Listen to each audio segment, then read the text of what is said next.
Εδώ λοιπόν έχουμε και τις τρεις μάσκες της Dye, την i4, την i4 Pro και την i5, για να κάνουμε μια σύντομη περιγραφή και με τις τρεις μάσκες. Όπως έχουμε πει, είναι μια μάσκα πώς εξελίσσεται μέσα στο χρόνο. Έχουμε λοιπόν την i4, η οποία έγινε σε i4 Pro με τη μόνη βελτίωση που ήταν στο πίσω μέρος που υπάρχει αυτό το λουράκι, και ταυτόχρονα υπάρχει και αυτά εδώ τα ασημένια γράμματα στο πλάι. Δεν υπάρχει καμία άλλη διαφορά. Συνεχίζει να έχει το αρνητικό, το οποίο έχουμε πει να μην αφαιρούνται τα μαξιλαράκια εσωτερικά, έναν εξαιρετικό φακό, τον οποίο και οι τρεις μάσκες χρησιμοποιούν, που παρέχει μια καλή οπτική στον παίχτη, εύκολο σύστημα αλλαγής του φακού. Ωστόσο, όπως είπαμε, οι δύο μάσκες είναι πιο κοντές σε σχέση με την i5, αλλά αν κάποιος παίζει MagFed, αυτό είναι μια ευκαιρία για να προσαρμόσουμε ένα κράνος όπου δεν υπάρχει η ίδια ευκολία με άλλες μάσκες που υπάρχουν εκεί έξω στην αγορά. Συνεπώς το κρατάμε και αυτό σαν ένα θετικό εν τέλει για αυτούς που θέλουν να εφαρμόσουν ένα διαφορετικό look.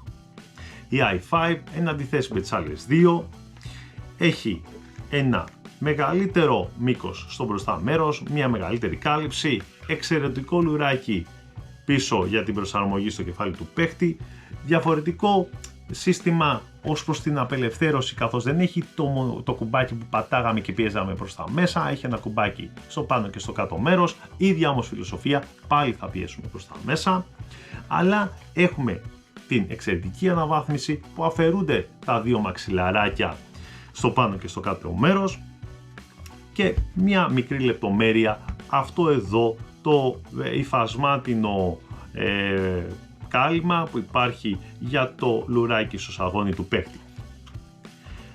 Αυτές εδώ λοιπόν ήταν οι μάσκες μας.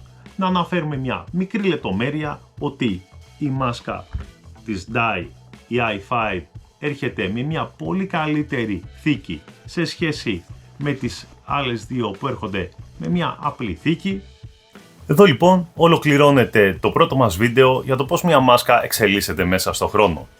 Προφανώς δεν είναι πολλές οι μάσκες στο χώρο του paintball που έχουν διάδοχο, όμως η i4 είναι ένα μοντέλο που υφίσταται από το 2006 και θεώρησα σωστό να υπάρχει αυτό το συγκριτικό βίντεο. Ελπίζω να σας άρεσε, αφήστε τα σχόλιά σας κάτω από το βίντεο. Είμαι ο Havoc, αυτό ήταν το Any Given Sunday Paintball, καλή συνέχεια και να προσέχετε.